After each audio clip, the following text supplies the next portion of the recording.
Buonasera a tutti, grazie per essere presenti. Vi presento la dottoressa Emanuela Gilli, conservatrice del Museo di Montebelluna. Allora, la conferenza che presenta oggi, dal titolo che già vedete, che avete visto insomma nelle locandine, presenterà i nuovi studi sulla frequentazione veneta antica di Montebelluna, realizzati in occasione della mostra Fabule. Le situle raccontano i veneti antichi al Museo Civico di Montebelluna. È in corso questa mostra e chiuderà il 31 agosto, quindi si fa ancora in tempo ad andarla a visitare. Vi abbiamo distribuito i volantini, così uno ha tutti i dettagli come orari, frequentazioni, eccetera, no? Quindi questa mostra è dedicata a un patrimonio archeologico eccezionale, perché è eccezionale, recuperato grazie all'attività di tutela sul territorio. Allora, stiamo parlando di queste due situle che sono due, come chiamo? Due vasi a forma di secchio. Due secchi, ecco, l'ha detto. Perfetto. Ecco, in bronzo, figurate, portate alla luce fra il 2002 e il 2012 nella necropoli di Poismont di Montebelluna. Ecco, e adesso appunto sono esposte insieme ad altre cose. Allora, vale la pena di dire che dopo la prima parte dedicata alle splendide vite degli aristocratici veneti antichi, come si appaiono nelle decorazioni delle due situle, eccole qua, sono state ben evidenziate, di Montebelluna, segue poi una carrellata delle nuove conoscenze sulla necropoli di Poismont, che forniscono nuove informazioni sull'assetto socio-economico della comunità veneta antica di Montebelluna di 2500 anni fa. Direi che sì, anche perché la dottoressa, sì, un bel programma, la dottoressa poi dovrà lasciarci alle 6:30 perché appunto ha il treno e non può. Io sono abituata a prendere il treno all'ultimo minuto, quindi sì. Ho visto che è vicinissimo, anche alle 7 io posso partire, da alle qui? 7:05. Da Sopratta? Sì. Ah beh, allora credevo di doverla, sì, va bene, allora anche un quarto. Sì, anche 50, sono un pendolare. Noi ci adeguiamo. Prego. Sì, buongiorno. Sì, mi presento così, sono 22 anni che faccio il pendolare da Venezia a Montebelluna, andata e ritorno, per cui sono di quelli che arrivano proprio al mezzo secondo prima della partenza del treno. Buonasera a tutte e a tutti, è veramente un piacere di essere qui e essere qui per parlare dello straordinario patrimonio archeologico che ho la fortuna di curare, perché io sono una conservatrice, detta anche curatrice. E questo senso di cura, insomma, è una cosa che caratterizza un po' il nostro lavoro di conservatori. La conferenza di stasera parte cioè proprio l'occasione parte dalla mostra Fabule, le situle raccontano i veneti antichi, di cui avete il pieghevole, quindi non sto qui a spiegare un po' la mostra, avete tutte le indicazioni, ma questo è un po' per spiegare anche il titolo che ho dato alla conferenza, no? Quindi dalla fabula, utilizzando questo termine che indica proprio il racconto, la narrazione degli antichi, proprio che poi è diventato favola, ma non sono favole per bambini, sono proprio favole, narrazioni. Cambierà un po' il programma, cioè quello che avevo comunicato, perché facendo il PowerPoint poi mi è venuto meglio costruire il discorso invertendo le due parti, e quindi partendo un po' dai nuovi studi fatti grazie alla mostra, in occasione della mostra, che riguardano sia la necropoli di Poismont, da cui provengono questi reperti, e molti altri reperti esposti poi nella mostra, ma anche i nuovi studi interpretativi delle immagini e dei racconti di queste situle, che vi assicuro la prima è stata scoperta nel 2002, quindi sono passati 23 anni, ma ogni volta che si guarda si scopre qualcosa di nuovo, sono veramente degli oggetti meravigliosi.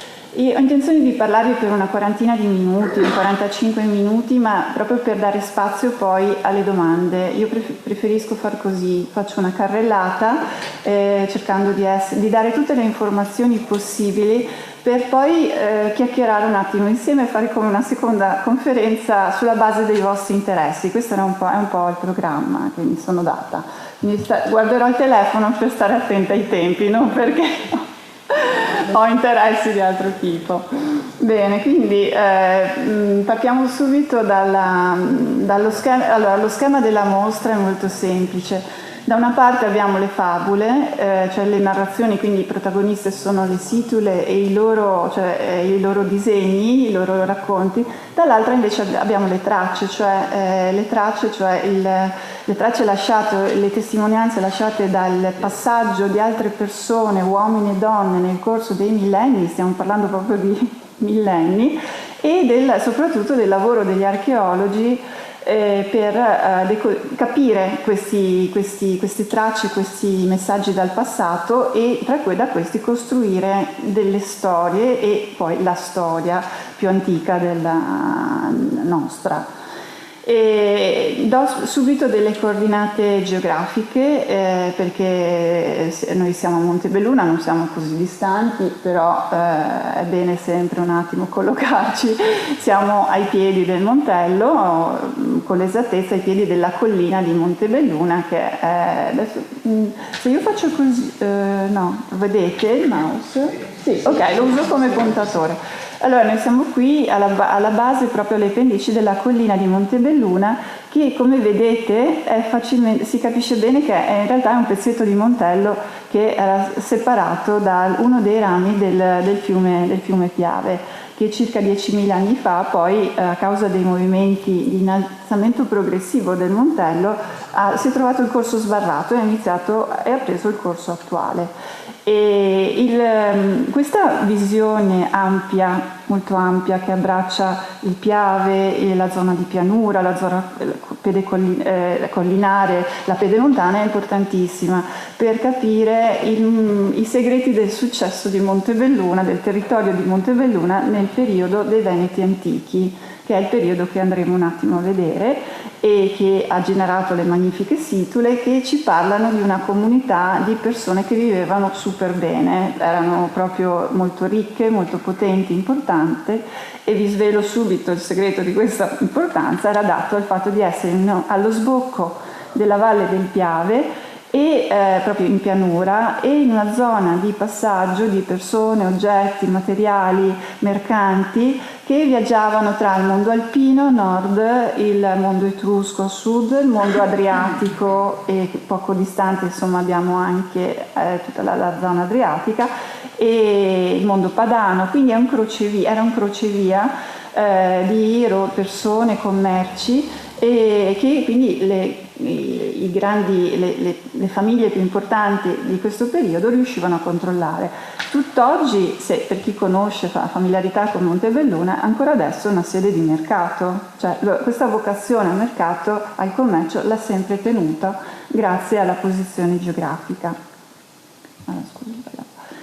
Adesso andiamo subito a capire, vediamo dove sono stati trovati i materiali. Questo è il centro di Montebelluna, qua c'è il nostro museo, poco distante dalla stazione dei treni, qua, però il sito che ci interessa è qui, è Posmon, che in realtà Posmon è una località, cioè che poi è stata inglobata dal centro, e quindi noi come Posmon intendiamo tutta questa zona che restituisce reperti dall'800, voi dovete, è difficile soprattutto per chi abita qui, non ha concepire Montebelluna come una città archeologica, perché è nota per tutt'altro, la calzatura sportiva, varie industrie eccetera. In realtà è un sito archeologico importantissimo a partire dalla preistoria fino all'età romana. Purtroppo la mancata consapevolezza di questo e lo sviluppo a partire dagli anni 60-70 della città, soprattutto in questa fascia, ha portato alla distruzione di tantissimi materiali, perché questa era la fascia di necropoli, della necropoli pre-romana e anche romana, ai piedi della collina di Montebelluna. Dal 2000 è entrato in vigore il piano regolatore che ha costretto all'autorizzazione per qualsiasi azione di scavo e quindi da lì sono cominciati tantissime scoperte, perché grazie alla presenza costante degli archeologi che monitoravano gli scavi. Questo è il motivo per cui io adesso sono qui, perché senza questa normativa dubito che nel senso sarebbe rimasto come prima, a macchia di leopardo. Cioè il nostro museo, il Museo di Storia Naturale e Archeologia di Montebelluna, è stato fondato negli anni 80, nell'84, grazie proprio ai ritrovamenti, agli scavi e alle consegne di gruppi di cittadini, all'Associazione Naturalistica Bellona, che ha permesso poi l'arrivo della soprintendenza, ma a spot, cioè dove si era così fortunati da intercettare una sensibilità particolare. Invece grazie al PRG non è sfuggito più nulla, e da qui, anzi dopo vi faccio vedere, la scoperta di un sito importantissimo a Posmon in via Cimamandria. Qua lo vedete. Ecco, fissatevi bene questa geografia, cioè abbiamo una strada che va su, che è via Cimamandria, e un insieme di case che sono le case di una lottizzazione che è stata fatta proprio in quegli anni, e da cui appunto sono venuti poi tutti i nostri materiali. Alcune brevissime coordinate sul popolo di cui stiamo parlando, i Veneti antichi, che sono proprio una comunità, un popolo, cioè una cultura pre-romana, quindi prima dei Romani, una delle tante che popolavano l'Italia a quell'epoca, no? I più famosi sono gli Etruschi, li conoscono tutti, i Veneti antichi li conosciamo noi bene perché fanno parte della nostra tradizione culturale. Un po' meno conosceranno i Leponzi probabilmente, io stessa, la civiltà, la cultura di Golasecca, i Liguri sono già più facili da capire, perché poi da alcuni di questi popoli sono derivati poi i nomi delle nostre regioni. Quindi all'epoca, qua siamo intorno a 2500 anni fa, cioè quindi tra il VII secolo e l'arrivo dei Romani. La romanizzazione, almeno da noi, inizia tra il secondo, primo secolo a.C. E questo, appunto, mi sono inoltrata nel difficile campo della cronologia, e che vediamo qua.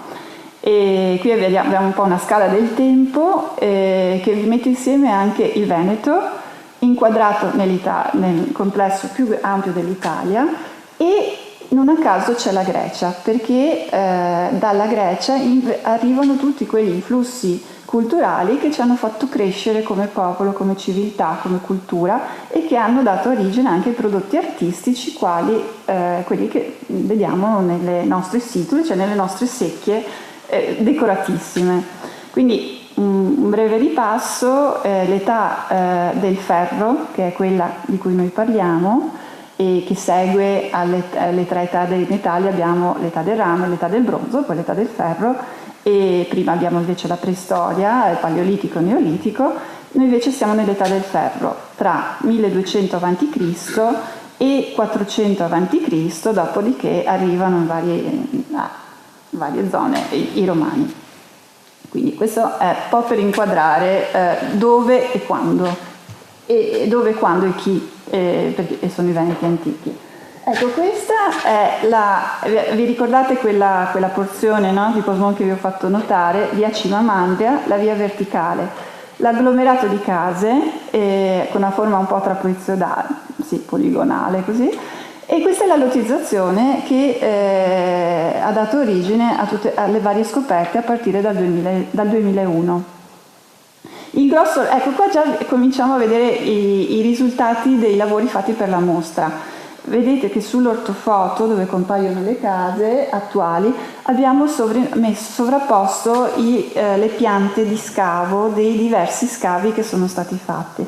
Operazione che ha richiesto mesi di lavoro, perché erano scavi di emergenza, fatti in momenti diversi, con documentazione depositata in soprintendenza, non sempre facile da reperire, e alla fine, grazie alla collaborazione con la soprintendenza di Padova, archeologica di Padova, che è un nome complicatissimo, preferisco abbreviarla così, con cui tutta questa operazione è in collaborazione. Grazie a loro siamo riusciti a raccogliere tutto, scansionare tutto, rielaborare e creare questa pianta che per gli studiosi ma anche per il pubblico è eccezionale, perché fa capire bene la situazione. Vedete, anche è incredibile vedere come, per esempio, delle strutture, qua vedete questi tondi, se riuscite a vedere che ci sono delle figure circolari, sono dei tumuli, ecco qui è andato avanti, e addirittura sono troncati di netto. Vedete che lo scavo, siccome è limitato all'area di scavo per la costruzione della casa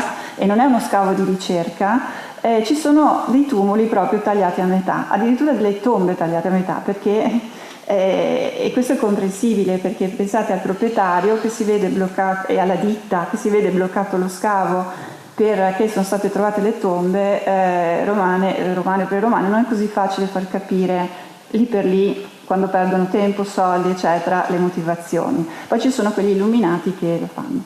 Da qui la funzione del museo e anche la funzione vostra, insomma, di gruppi culturali, di far capire l'importanza anche di questi disagi. Purtroppo sono dei disagi oggettivi, però se poi mettono in moto delle scoperte e dei lavori, degli studi che fanno crescere la comunità, la cittadinanza, allora forse ne valsa la pena. Ecco, io mi concentro su un ritrovamento particolare. Qua vedete c'è il tumulo più grande di tutti quelli che sono stati trovati. Qua lo vedete in foto, è questo. Oltretutto una situazione di scavo complicatissima, perché nel corso del tempo i tumuli, che sono in realtà delle semplici montagnole di terra, niente di che, scordatevi i tumuli etruschi, cioè non sono poi altezza 1,20 m, cioè non sono tanto grandi, e poi venivano sovrapposti gli uni con gli altri. Qua vedete che ce n'è un altro che non c'entra niente, che probabilmente un secolo dopo gli è stato costruito sopra. A noi interessa questo qui, dove vedete già che ci sono dei buchi, sono il ritrovamento di determinate tombe.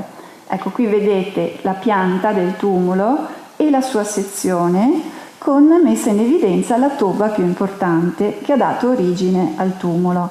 Ecco, noi ci siamo concentrati su questo anche nell'allestimento, perché è stato possibile studiare tutte le tombe che compongono questa, che consideratela come una tomba di famiglia, dove pian pianino venivano sepolti vari membri. Io semplifico dire famiglia, in realtà non lo sappiamo bene, comunque erano soggetti che avevano un qualche legame.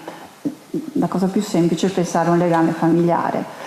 E comincio subito dalla tomba più importante, no? Questa, la 227, che ha dato origine poi al tumulo e che viene chiamata la tomba del capostipite. Una tomba che già vediamo essere ricchissima, perché queste sono proprio le vetrine della mostra.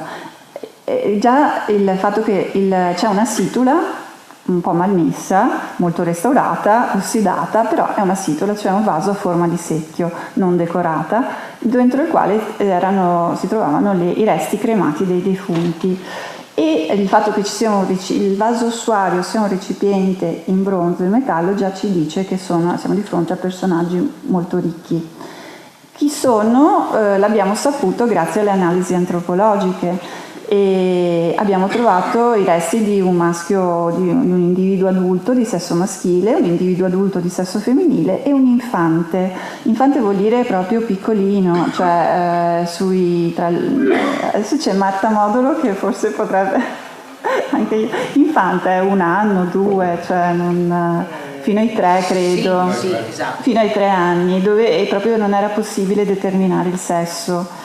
E quindi una famiglia, chiaramente una famiglia, che però non è stata sepolta nello stesso momento, perché sono state trovate tracce di riapertura del vaso ossuario, cosa che succede, che si riscontra normalmente.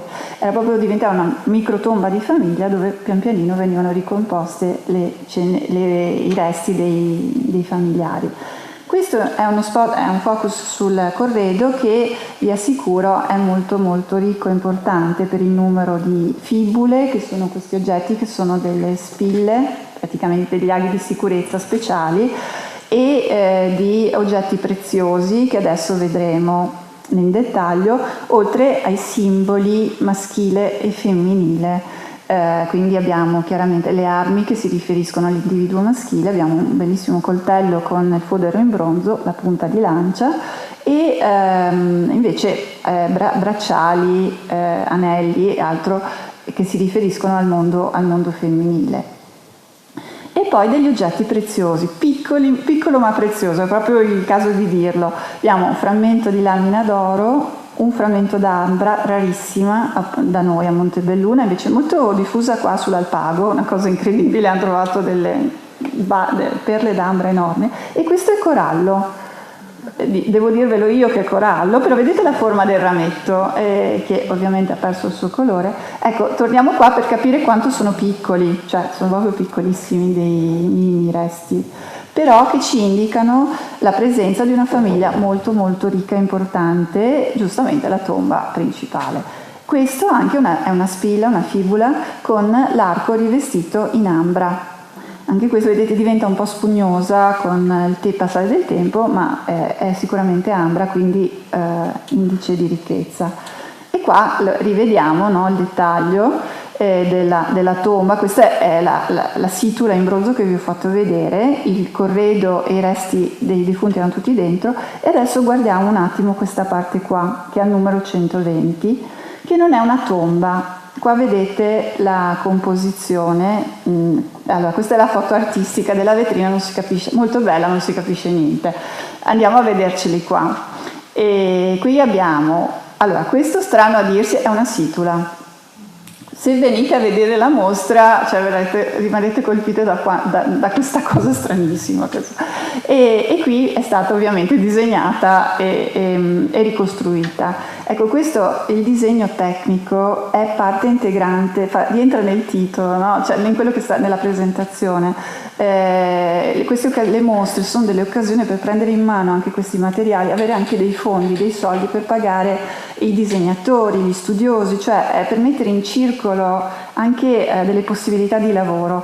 E vi assicuro che disegnare questo coso qui non è stato per niente facile. L'ha fatto Valentina Cocco, che è la disegnatrice a cui noi ci rivolgiamo sempre, e qua, grazie alla collaborazione con Veronica Groppo, che è la studiosa, l'archeologa che ha più seguito tutto questo lavoro, ha ricostruito la forma della situla. Vedete, che ci riporta a Santa Lucia del Tolmino, cioè alla zona di Trieste. Quindi questo ve lo dovete credermi sulla fiducia, me l'ha detto Veronica, e quindi ci parla anche di come questi oggetti si spostano, perché sono oggetti preziosi, importanti. E poi abbiamo un bicchiere, praticamente, una coppetta, anzi questo è un bicchiere su piede, e questa è una coppetta di legno. E il tutto è un set da rituale, da simposio funebre. Quindi questo al momento dell'ultima deposizione, probabilmente dell'uomo, è stato proprio chiusa definitivamente la tomba, e con questo rituale. È una cosa eccezionale. Inizialmente era stata nominata come era stata scambiata per tomba la 120. Adesso invece, poi dopo lo studio di Veronica, e da qui sempre le novità grazie alla mostra, viene chiamata deposizione 120 perché è un rituale funerario. Quindi qua adesso scusate se sono...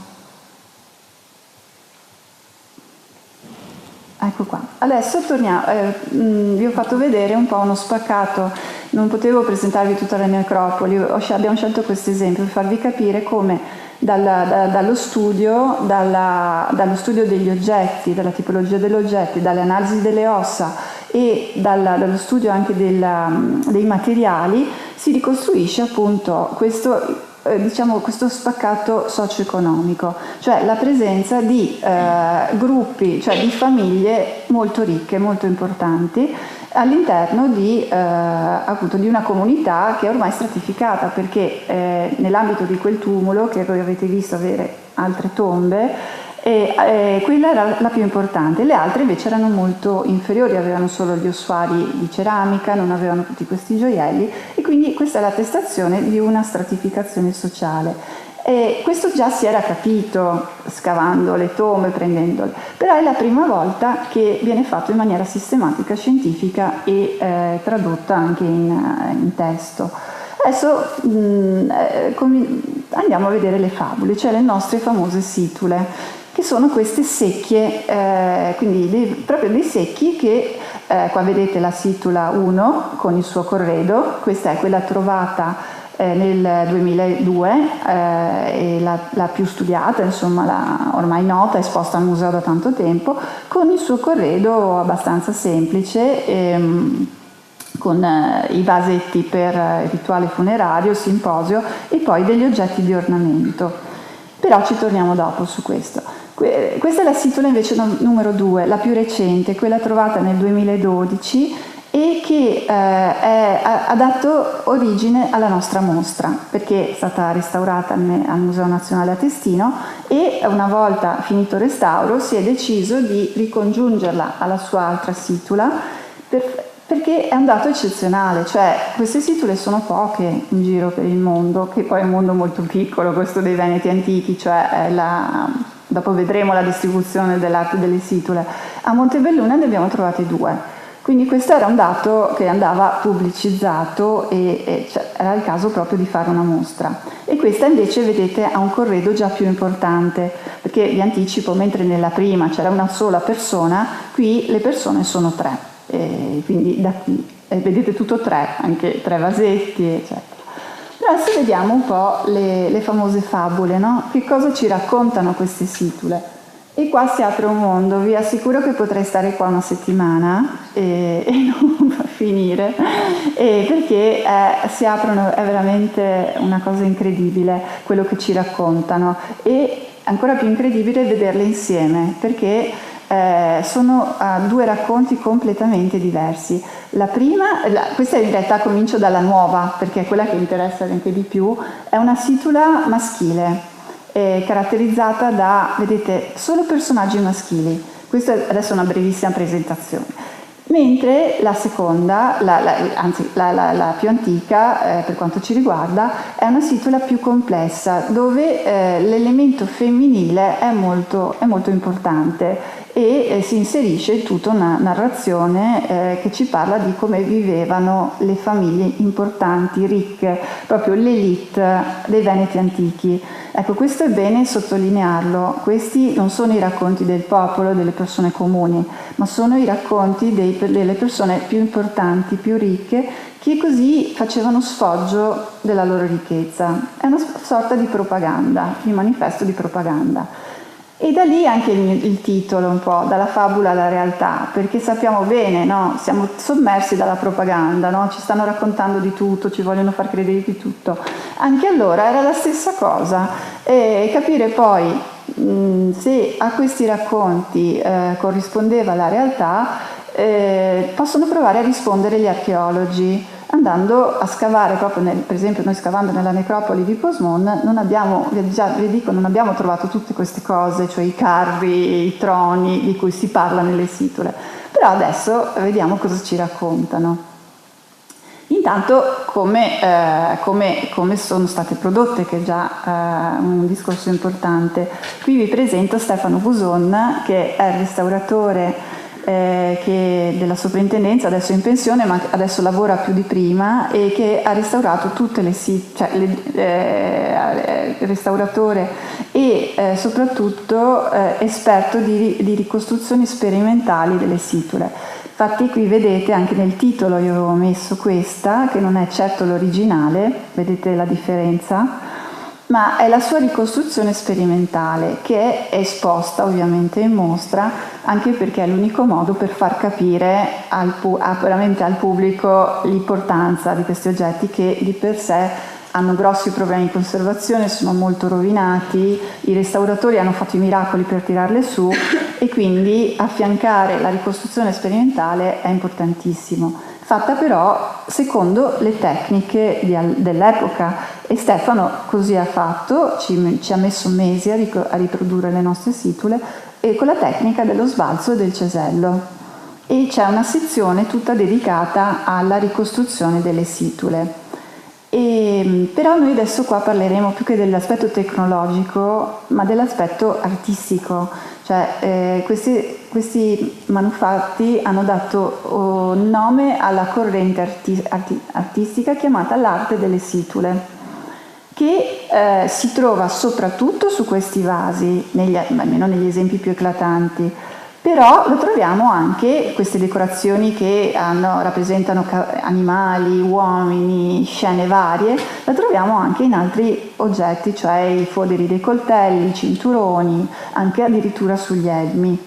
E qui vedete la distribuzione, era quello che vi dicevo dell'arte di questi esempi artistici dei Veneti antichi, che vanno anche fuori del territorio propriamente detto dei Veneti antichi, che è questo fondamentalmente, cioè il Veneto e un po' di Slovenia qua. E questi non sono tutte situle, questi sono proprio tutto quel set che vi ho detto. Le situle decorate, cioè istoriate, vuol dire decorate con decorazioni che raccontano storie, in realtà sono pochissime, sono 5-6, cioè 7, diciamo una decina, e noi ne abbiamo 2. Ecco, questa è una cosa fantastica. Qui è per farvi vedere da dove vengono i motivi, però abbiamo già parlato dell'importanza della Grecia, che però è addirittura, andando ancora un po' più in là, proprio il mondo assiro-babilonese. È da lì che viene tutto questo, no? Quindi è importante capire come sono influssi culturali che si spostano, mentre il mito dei Veneti che vengono da est, no? I vari miti di Antenore, la Paflagonia, eccetera, sono ormai decaduti anche dall'analisi antropologica, cioè geneticamente i Veneti antichi erano proprio uguali cioè erano le persone, praticamente le popolazioni che da sempre erano lì. Quello che invece è venuto sono gli influssi da est, questo sì. E qua mostro appunto la differenza tra il racconto e la realtà. Nel mondo etrusco i carri sono stati trovati, e da noi no, nel Veneto no. Quindi è importante capire anche che questo è un mondo che viene un po' raccontato, non reale. Le situle che servivano erano vasi di lusso, cioè secchi di lusso, utilizzati per contenere il vino durante i banchetti e il momento più importante, il simposio, quando si consumava il vino. E qua abbiamo i vari temi che vengono affrontati, quindi abbiamo il potere indicato, e quindi qua cominciate a decodificare i vari simboli. Il trono indica il potere delle persone, e la guerra è facilissima da riconoscere con gli armati e tutto. Qua la guerra insomma parla anche a noi, insomma, dopo 2500 anni. L'amore, proprio ieri abbiamo avuto una conferenza proprio dal titolo Much More Than Sex, dedicata praticamente alle immagini dei Veneti antichi. Oltre alle immagini dei Veneti antichi è venuto ospite Louis Nebelsic e un'altra professoressa tedesca, esperti nello studio proprio dell'archeologia di genere e soprattutto nel filone dell'interpretazione delle immagini di rapporti sessuali nel mondo antico, nell'arte antica. Ed è stato interessantissimo perché ci hanno aperto un mondo, facendoci capire come queste immagini proprio di amplesso uomo-donna, e che poi troveremo simile anche nella situla numero 1 di Montebelluna, hanno un significato molto particolare, cioè sono legate praticamente alla discendenza della stirpe della famiglia nobile. Sono scene lecite, quindi proprio dove c'è la donna addirittura proprio consenziente, che come dicevano loro, cioè è a parte attiva, e loro non avevano tabù di questo genere assolutamente, ma anzi esibivano questo amore coniugale destinato poi alla procreazione, alla continuità della stirpe. E quindi la conferenza di ieri è stata veramente interessantissima per entrare nella mentalità di questa società, di questo popolo. ed evitare, qui vedete appunto questo è l'amplesso istituzionale, diverso da altri esempi che troviamo, per esempio, non so se conoscete la situla dell'Alpago, che è stata trovata poco distante, famosa, chiamata addirittura il Kama Sutra dei Veneti, perché ci sono vari amplessi in varie posizioni verticali, però non sul letto. Ecco, il letto rappresenta proprio l'interno della casa, del palazzo, e quindi è il sesso lecito, quello diciamo benedetto, proprio veramente, ma nel vero senso della parola, vedete? Questa è la nostra situla. E le altre invece forme non sono approvate, quindi questo vi fa capire quanto ancora c'è da studiare e quanto è importante rivolgersi a personaggi, a studiosi così importanti, e questo è stato grazie alla mostra che ci ha permesso di chiamarlo a noi. Poi abbiamo altri elementi, gli sport, e poi la vedremo. Poi la domanda, che cosa significa tutto questo?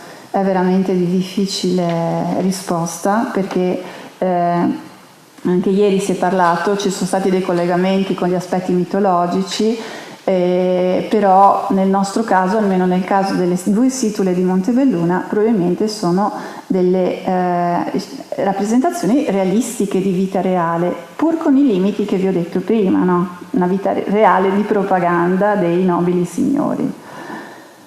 Ecco, qui sto adesso sorvolo per farvi capire quanto è difficile decodificare queste immagini, dove addirittura i singoli elementi che sono considerati come parole e la combinazione di questi considerati come frasi.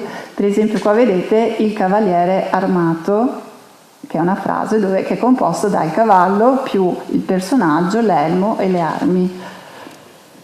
E questo in sintesi, l'arte delle situle è stata trovata in 50 siti, abbiamo 170 monumenti, cioè rappresentazioni, e tutto nell'arco di 200 anni. Quindi questo è insomma un po' la sintesi. Ecco, adesso vediamo in rassegna che cosa ci raccontano. Adesso avete tutti gli elementi, no? Se volete fare una pausa, volete fare andiamo avanti? Ok. Perché abbiamo fatto una specie di workshop super accelerato, no? Adesso quasi faccio decodificare a voi la situla di Monte. Questa è la più facile. Qua è facilissimo, no? Abbiamo, allora, il racconto è diviso in 3 registri. Vedete che il cono è stato sviluppato, quindi viene fuori come un grande ventaglio, anzi il tronco di cono, scusate. Il primo registro ha una parata dove abbiamo dei cavalli e dei personaggi importanti sicuramente sui carri, sui cocchi che seguono i cavalli. Poveri cavalli destinati al sacrificio. Questo lo capiamo perché vedete questi personaggi hanno un'ascia sulla spalla. Questi sono proprio i sacerdoti destinati, i vitimari si chiamano, che portavano gli animali al sacrificio. Sacrificio dovuto a un momento, a una celebrazione di un qualcosa. E loro festeggiavano così, celebravano che cosa? Sicuramente una vittoria, perché qui abbiamo una sfilata di armati guidati da un vessillifero. Ecco, questo è un personaggio interessantissimo, c'è solo lui, è un unicum nell'arte delle situle, che vedete è un guerriero che tiene in mano una lancia che sta verso il basso, sormontata da un'insegna, un tridente, e non si sa bene che cosa significa, comunque molto importante, guida la fila. E qui vedete vari soldati, tutti a pari livello, nonostante gli scudi siano diversi, anche le tunichette siano diverse, ma la diversità degli scudi dipende dalla diversa tipologia di battaglia, perché lo scudo tondo andava bene nelle situazioni boscose. Immaginatevi il territorio. Ecco, la cosa incredibile che ha dimostrato Giovanna Gambacurta è che questo racconto è calato proprio nel nostro territorio, quindi qua stiamo parlando di realtà. Quindi la zona pedemontana, immaginatevi Montebelluna, ma anche il territorio che c'era qui. E quindi con la zona pianeggiante, la zona pedemontana però sicuramente ricoperta di bosco, da bosco. e mentre lo scudo ovale era più per una tecnica tipo falange romana, per intenderci. Interessante vedere la diversità dei gonnellini, che sono o a quadrati o lisci, e questo vuol dire che sono personaggi sempre importanti che componevano l'esercito, provenienti da gruppi diversi, che si riunivano per combattere il nemico quando ce n'era bisogno, un po' come la struttura etrusca, le varie città-stato etrusche, no? Quando c'era bisogno si coalizzavano per sconfiggere il nemico comune. Qui la stessa cosa. Il terzo registro ci fa capire, ci mostra questo nemico. Allora, io premetto che questa è l'interpretazione che è stata data, è attuale, ma se ci troviamo fra qualche anno sicuramente vi racconterò qualcosa di diverso, perché è così, perché sono molto complesse. Al momento il nemico è stato individuato in questo personaggio, vedete, con l'arco, che sta cacciando questo cervo qui. Voi dovete immaginarvi la situa, il disegno chiuso. E infatti l'arco, la freccia sta andando proprio contro il cervo, che indica uno stile di caccia diverso da quello dei Veneti, che almeno come sono rappresentati su queste situle, il ricco veneto andava a cavallo con la lancia. Quindi l'interpretazione di Giovanna Gambacurta è che praticamente dalla stretta di Quero, che segnava il confine tra il territorio dei Veneti e il territorio dei Reti, altra popolazione, da lì sconfinassero, diciamo, dei nemici invadendo i territori di caccia, le zone, insomma, dei Veneti. E da qui una conferenza che mi ricordo che ci ha fatto al museo quando ha presentato la situla in anteprima, l'ha chiamata la difesa dei confini. Quindi qua il ruolo dei signori, diciamo paterfamilias ormai, nella difesa dei confini del territorio. Ecco, quindi questa è la storia raccontata dalla seconda situla, molto in sintesi. Qua è con dettaglio della lavorazione e come evidenziato il vessilifero. Qui gli schemi di lettura, l'evidenziazione delle tre fasce. Io ho preferito anticiparvi tutto il racconto perché altrimenti diventa un po' spezzettato. Qua vedete i personaggi, i vitimari, no? Quindi qua vedete più in dettaglio. Qui abbiamo i cavalieri, poi ci sono questi uccelli che indicano qualcosa di negativo. È proprio l'uccello del malaugurio, cioè nel senso che pare riferito ai cavalli che andavano destinati a morire.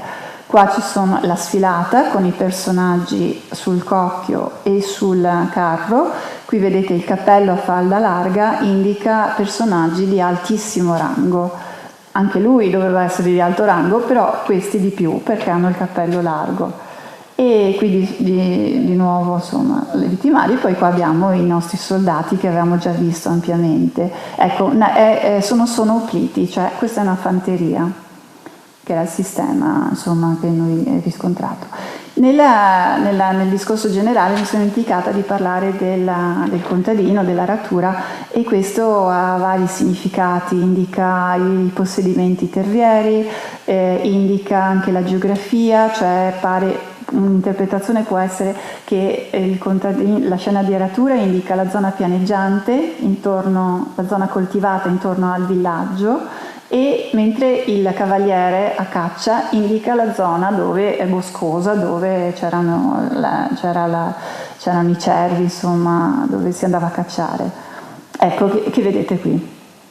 Qui poi è separato l'arciere. Qui è una sintesi, la comunità riunita, che celebra l'esercito che ha presidiato i confini e li ha tutelati e ha tutelato il territorio. Questa è la lettura in estremissima sintesi e penso ci siano voluti anni per arrivare a questa slide in 3 parole, ma è stata abbastanza dura. Ecco, allora adesso sarò più veloce perché tante cose sono già state dette e mi concentro sul racconto, che questa è proprio vedete, la vita reale, anche questa, ma dei coniugi, cioè della famiglia, diciamo, reale, principesca.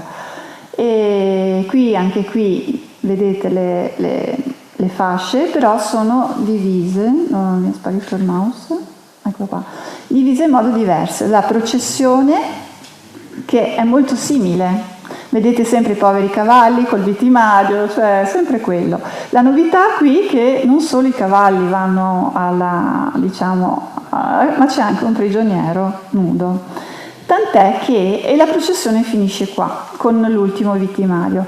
Inizialmente era stata interpretata come una scena di nozze e questa qui era stata individuata la sposa perché in posizione centrale e oltretutto cosa eccezionale di una donna rappresentata su un cocchio e in posizione preeminente perché questo è l'asse verticale. Ultimamente il comitato scientifico che continua a rimuginare, abbiamo Mariangela Ruta, Giovanna Gambacurta, Luca Zaghetto, che ogni volta che vedono Sassitola ci pensano su, hanno detto che no, il sacrificio di un uomo, per quanto prigioniero, non si concilia con un matrimonio, cioè non esiste. I cavalli sì, perché fanno parte del rituale, e anche se per noi è un po' cruento lo stesso, però quindi l'ultima versione è che questa sia la rappresentazione della vita coniugale, regale della famiglia, quindi non più matrimonio.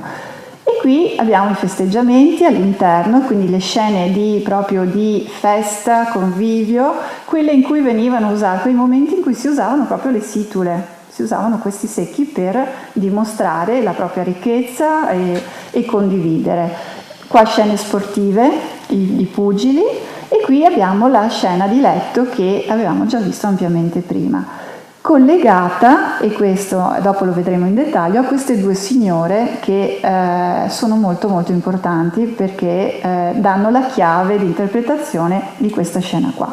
Qui invece niente di nuovo, avete la zona dei campi e la zona di caccia.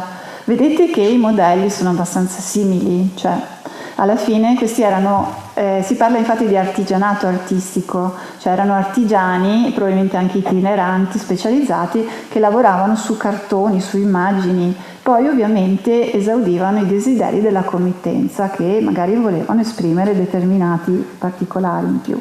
Qui abbiamo, ecco vedete il prigioniero, che insomma chiaramente si capisce che farà una brutta fine. Qui abbiamo i soliti nobili, qui la signora.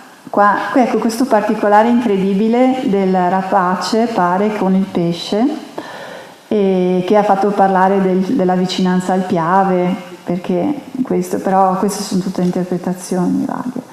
Questa è la scena proprio di consumo del vino, dove si vede un vaso che qui non si usa, quindi vedete anche come alcuni elementi, i disegni vengono proprio da Oriente, si conservano, però questo non c'entra con noi, però è importantissimo perché è da qui che attingono il vino. E le scene di musica, poi i giochi, la scena che ormai conosciamo, con il simbolo del potere proprio maschile. L'ascia indica il potere del pater familias, che è anche il potere di vita e di morte sulle persone e sugli uomini. E la benedizione, e eccezionale la scena di interno, con addirittura la finestra, gli sgabelli, il letto ondulato che indica il movimento, e quindi proprio il desiderio di esplicitare bene questa scena. E qui all'interno della casa le due signore, di cui una incinta, vedete? Anche questa è stata una scoperta relativamente recente, ormai ne parlo da qualche anno, però ci hanno messo parecchio. E la cosa incredibile è che gli studiosi ci hanno messo parecchio. Un bambino durante un'attività didattica è entrato e incinta, l'ha detto all'istante, che i bambini sono incredibili, cioè una capacità di osservazione. Ma è chiarissimo, cioè adesso che lo sappiamo lo vediamo subito. Rivedete, qua c'è il seno e il ventre incavato, qui invece è il contrario, abbiamo proprio quindi il discorso della procreazione. E in questo caso la scena di aratura può essere anche un simbolo della fertilità, quindi non solo l'aratura, non solo indicazione della zona dei campi, ma anche probabilmente legato alla fertilità femminile. Poi abbiamo sempre la caccia e qui abbiamo, allora quando ancora si pensava che fosse la sposa, è stata collegata alla scena, e poi abbiamo l'erede, eccolo qua, il bimbo. Già grandino però, già adolescente, Ieri proprio si è discusso di una cosa con questi studiosi, che non esistono immagini di bambini piccoli, proprio di infanti nell'arte delle situle. Abbiamo delle scene di parto, tra cui proprio la situla dell'Alpago è incredibile perché tutte queste peripezie acrobatiche poi si concludono con la scena ufficiale di sesso, a cui segue la scena di parto, quindi l'erede che arriva. E basta, e noi abbiamo il piccolo erede già grande. E quindi qua adesso è esplicita il tutto. E adesso siamo proprio in chiusura, torniamo un po' alla realtà. Io adesso vi ho fatto vedere il fuori, no? Il racconto delle situle, ma chi c'era dentro a questi vasi eccezionali? Allora, nella situra della tomba 244 avevamo un uomo, però l'iscrizione che troviamo sul bordo ci parla anche di una donna, che probabilmente è colei che ha gestito il rituale funebre e ha dedicato il vaso noi pensiamo al marito, insomma, al compagno, e donna probabilmente di nome Frema, perché l'iscrizione che va letta così, vedete, ma Teivo in qua, Fre è stato aggiunto da Anna Marinetti, che è la studiosa che ha studiato questa iscrizione. Noi abbiamo ma a Teivo è il nome probabilmente del defunto, perché dentro abbiamo trovato i resti cremati di un uomo. Donò è sottinteso, quindi è una formula fissa di donazione. Quindi abbiamo un uomo che però ci lascia intravedere anche una donna nel rituale. Nella 5 invece, quella che vi avevo fatto vedere con tutta quella roba, no, di corredo, abbiamo 3 persone. Abbiamo un maschio adulto, una donna adulta di una certa età, invece il maschio più giovane, e una ragazzina. Ecco, questi morti tutti contemporaneamente. Ecco, quindi non ci sono segni di riapertura, cosa piuttosto comune purtroppo all'epoca, perché si pensa a delle epidemie, cioè poteva essere un'epidemia o qualcosa. Ecco, quindi con questa nota un po' triste, no? Di questa famiglia decimata, chissà da cosa, io ho finito il mio programma, però abbiamo ancora, se volete, un quarto d'ora per parlarci un attimo e sentire se avete delle curiosità.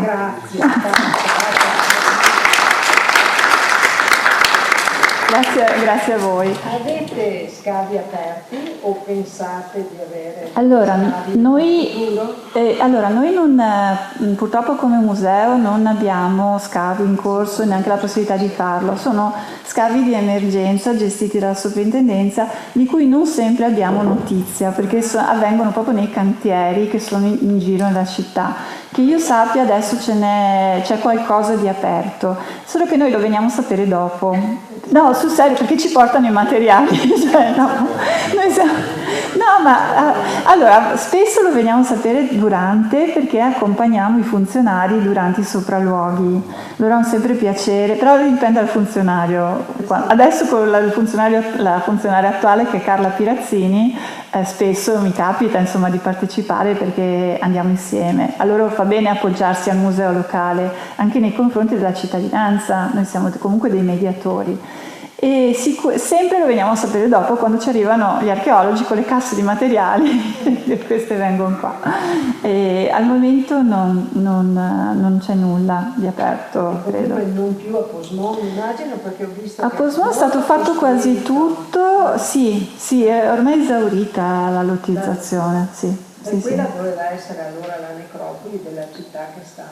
Sì, che sta, allora la città, se volete torniamo un attimo su velocemente. Non è così facile dire dove sta la città, però qualcosa possiamo dire, cioè un sacco di slide. Era l'inizio. Sì, lo so, le prime 3.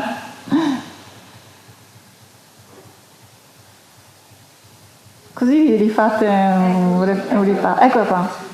Allora, questa è la fascia di necropoli, che di solito è sempre distinta dalla zona residenziale. Sicuramente c'era un'area residenziale anche consistente qui in via Mercato Vecchio, Adesso qua c'è la chiesa di Santa Maria in Colle, che è un elemento piuttosto evidente, no, della nostra città, e qua c'è via Mercato Vecchio. Ecco, lungo questa via sono stati trovati dei resti molto importanti di abitato, che abbiamo anche esposto anni fa in una mostra dal titolo Sapiens, da cacciatore a cyborg. Abbiamo presentato i resti di un abitato di IV secolo a.C. dove hanno trovato un pozzo che all'interno aveva i resti di un forno per la tostatura dei cereali. Ovviamente quello pozzo dismesso era una rifiutaia per loro, quindi noi archeologi lavoriamo sempre con i rifiuti dei nostri antenati, e da cui capiamo tantissime cose, e quindi era sicuramente un abitato, e anche perché poco distante precedentemente erano state trovate delle fosse per l'escavazione dell'argilla per fare dei vasi. Probabilmente era un ceramista, perché si sono riconosciute.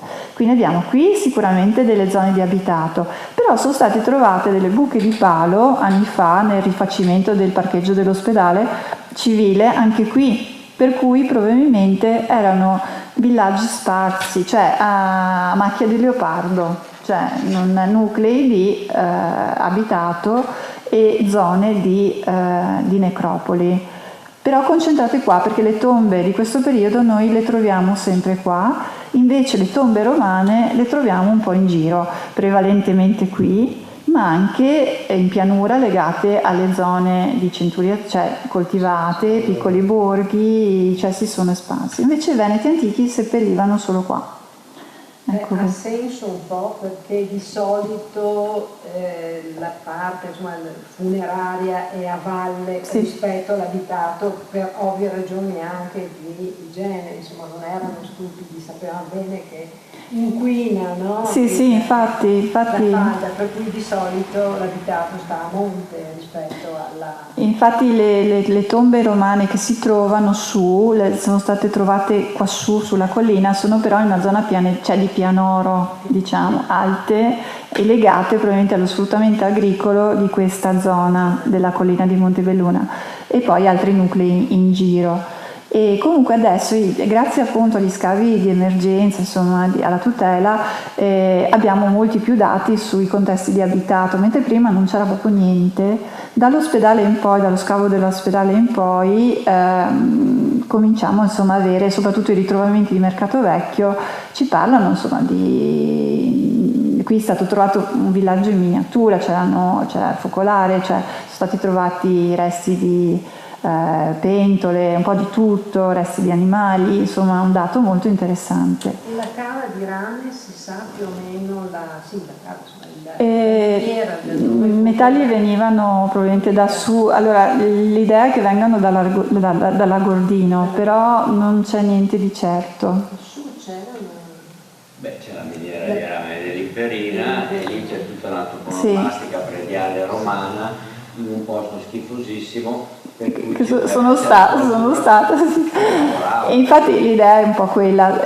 Chi se ne occupa è l'Università di Padova, c'è il team adesso, il professor Archioli, adesso non so se è ancora lui, che è da anni e anni che studia questa cosa, cioè ci sono molti studi sui ritrovamenti di manufatti in rame più antichi, anche proprio dell'età del rame, del tardo neolitico. Lui ha analizzato un po' tutto e anche analizzato i siti, proprio le miniere, cioè i possibili siti di approvvigionamento, che io allora, siccome non è il mio tema questo, quindi non sono aggiornata, so che però non è così semplice capire al momento da dove provengono i materiali, però può essere che sia una mia lacuna di conoscenza. No, non è facile, perché c'è uno hiatus temporale tra questo periodo qua e quando hanno scoperto la miniera, cioè all'età del 400. Sì, è rinascimentale. C'è tutta la toponomastica prediale romana subito sopra, che non è giustificabile, data la quota 1000 metri, se non con il fatto che sotto ci dovevano lavorare. Ho visitato il museo che c'è lì dell'Istituto di Mineralogia, c'è una fibula romana trovata nei boschi lì, senza provenienza, nei boschi, ma sicuramente legata al discorso che lei sta facendo.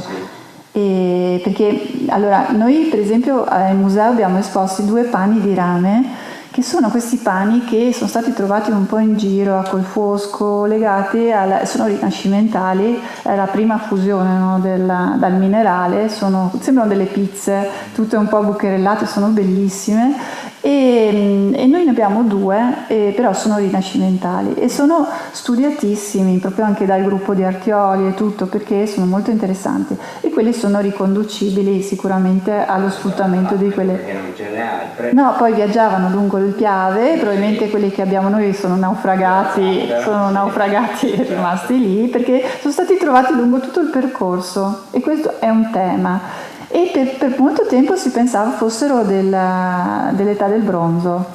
Poi invece questa cosa è stata esclusa. Io mi ricordo, abbiamo fatto il fuoco di Vulcano, l'età dei metalli, una mostra del 2006, e ne abbiamo esposto uno, e ancora c'era la didascalia con scritto età del bronzo col punto di domanda.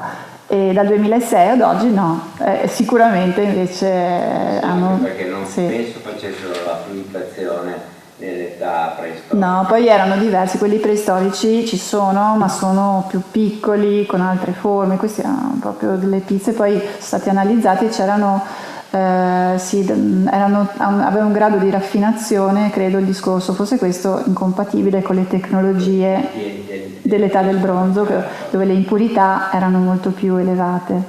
Ecco, quindi, il tema dei metalli è interessantissimo. Però servono delle analisi scientifiche che abbinino il reperto al sito di approvvigionamento, cioè deve combaciare il dato. Poi ci sono tutti i calcoli, tutte cose, cioè mi ricordo Artioli era venuto da noi a fare una conferenza, ci aveva fatto mostrare, ci sono tutte poi le analisi isotopiche, c'è tutta una cosa molto, complessa. Mentre l'ambra che ha mostrato prima, l'ambra, che io sappia, viene dal Baltico.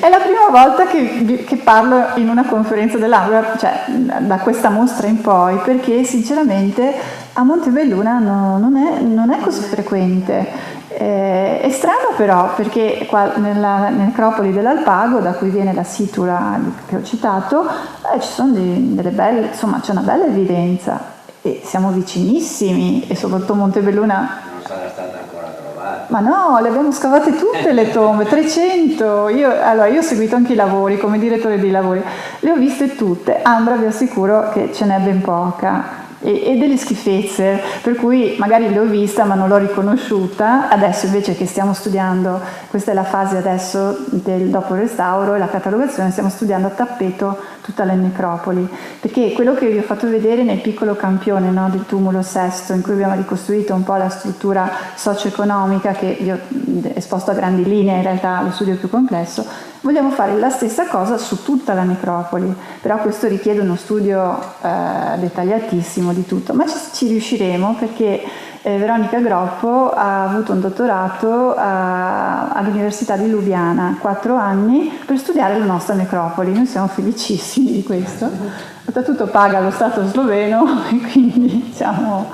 Questo però ve lo dico, prima perché mi fa piacere per Veronica e tutto, ma anche per farvi capire l'importanza di questo sito, perché se l'Università slovena finanzia per 4 anni una studiosa italiana per fare questo studio, vuol dire che è importante, e questo però indica anche i legami culturali, perché infatti vi ho detto che la zona dei Veneti antichi stava anche un po' in Slovenia, loro hanno tantissimo. Sì, è tutta la zona di Idria. Sì, e per esempio loro, se vi capita di andare al Museo Nazionale Sloveno, c'è la situla di Vace, che è identica alla nostra, è molto molto simile come decorazione, quindi abbiamo un legame forte. Però insomma è un riconoscimento importante internazionale dell'importanza del nostro sito, e quindi questa mostra adesso ci sta aiutando a far capire che siamo di fronte a 2 monumenti eccezionali, cioè ce li stanno studiando in tutta Europa. Ieri mi è arrivato questo Louis Nebelsi, che io neanche conoscevo, vi assicuro, ma famoso nel campo, che insegna all'Università di Varsavia, è un professore che è su Wikipedia, non mi era mai capitato di avere qualcuno ospite che era su Wikipedia, quindi vuol dire che si sta muovendo parecchio, quindi veramente vi consiglio di venirla. Allora, le due titoli ovviamente resteranno per sempre da noi, però adesso sono valorizzate in un modo che permette di cogliere appieno tutti i significati, le storie, perché è stato fatto uno sforzo che solo le mostre temporanee ti permettono di fare. Poi torneranno in una sala della sezione archeologica del museo, piccola, dove noi faremo lo stesso uno sforzo, ma su altre metrature, quindi il consiglio che vi do è di approfittare di questa possibilità, perché è veramente sì, un modo per apprezzare questo patrimonio. E quindi insomma il motivo anche per cui a me fa molto piacere andare in giro a raccontarlo, soprattutto a gruppi come il vostro, che sono già attenti alla realtà archeologica, culturale dei nostri territori. Ecco, non vorrei... no, siamo tranquilli. No, volevo chiedere una cosa su quella specie di insegna. Cioè, ma quella è una roba da piantare per terra? Perché sì, ma vi dirò di più. Allora, andiamo dall'insegna perché poi ci divertiamo. Perché è anche eccezionale come sì, ma voi non avete idea, da quando c'è sta mostra ci chiamano le persone più strane. Mi ha chiamato il presidente dell'Associazione Nazionale dei Vessilli d'Italia, che io non sapevo che esistesse, chiedendomi informazioni sul vessilloide. E io, scusi, cos'è un vessilloide? Ma sì, perché ho visto la foto di l'immagine di un vessilloide. Poi quando mi ha detto Situla... La scienza è importante la vessilloide? No, sono d'accordissimo, ma io non mi ero mai occupata di sta roba. Allora, guardate, eccolo qua. Allora, parlando con lui ho imparato tante cose. Allora, intanto in questo periodo, età del ferro, lo abbiamo qui e su una stele di a Bormio, credo, su una stele di pietra, però. Sì, esatto. Però è lo stesso periodo e quindi viene sempre citato. E lui praticamente è una prebandiera. Il vessilloide è un'insegna che sono quelle insegne che porteranno poi alle bandiere. Questo signore oltretutto mi ha fatto mandare un sacco di documentazione e tutto, perché vuole fare un articolo sulla rivista nazionale Vessilli d'Italia. Poi non si è più fatto sentire, per cui non so. Quindi se riesco a recuperare la pubblicazione vi saprò dire, perché neanche gli studiosi, neanche Giovanna Gambacurta, Zaghetto mi hanno saputo dire molto, se non che si trova in questa stele.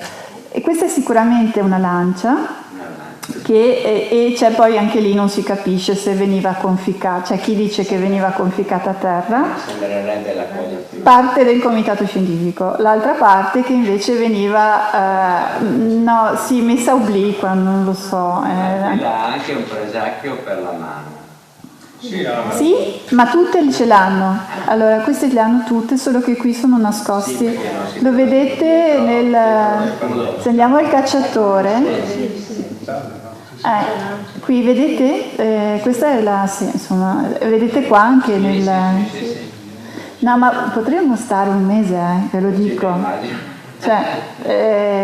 Infatti lo sforzo che abbiamo fatto in mostra è soprattutto far comprendere la ricchezza, per cui avete tutto, avete l'originale, avete la ricostruzione che ruota, che è molto bella, poi avete il ventaglio gigante, ma non basta perché è talmente incasinato.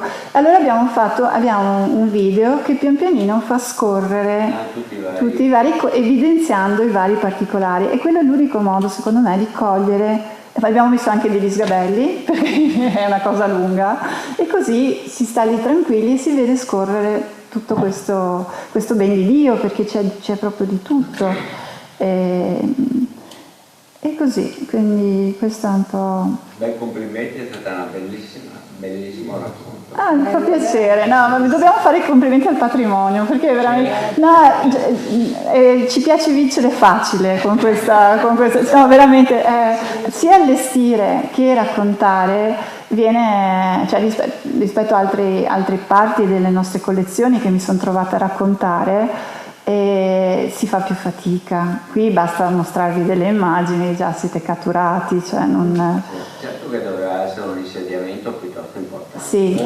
sicuramente importantissimo. E poi la strada che fa... Sì, anche perché... È solito liviane praticamente. Sì, e poi abbiamo trovato una viabilità romana, c'è una strada proprio alla base della necropoli, ai piedi, c'è una strada che porta verso la Pedemontana, verso Asolo, diciamo, che sicuramente però ricalca un tracciato pre-romano. Infatti ho scoperto anche che c'è un'associazione, si chiama La Strada dei Veneti, non so se la conoscete, perché ci hanno chiamato anche loro, cioè ci chiamano tutti, no, perché si riuniscono e fanno a piedi la viabilità, ogni anno la viabilità pedemontana, così ho scoperto cose interessantissime, che c'è tutta una viabilità e erano interessati proprio alla nostra strada perché puntava, e quindi è un mondo interessante che vedo che ha dei collegamenti ancora con l'attualità forti. Per esempio la tradizione della lavorazione del metallo a Montebelluna è ancora fortissima. Infatti in mostra esponiamo un'opera della ditta De Castelli, non so se la conoscete, loro lavorano i metalli, sono famosi in tutto il mondo, stanno vicino a Crocetta.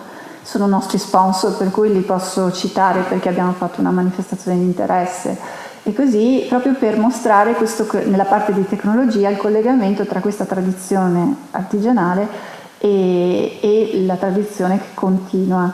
Quando il titolare della ditta dei Castelli ha trovato Stefano Buson, che praticamente nella sala, non sono più usciti, hanno iniziato a parlare e sono andati avanti ore e ore, e trovandosi su tutto. Abbiamo fatto anche una serata di tecnologia con loro due, che è stata strepitosa, soprattutto perché sono venuti gli artigiani, che di solito non è che ci considerino tanto. È venuta tutta una fetta di popolazione che di solito non viene alle nostre cose. Bene, grazie molte, grazie, speriamo di vederci.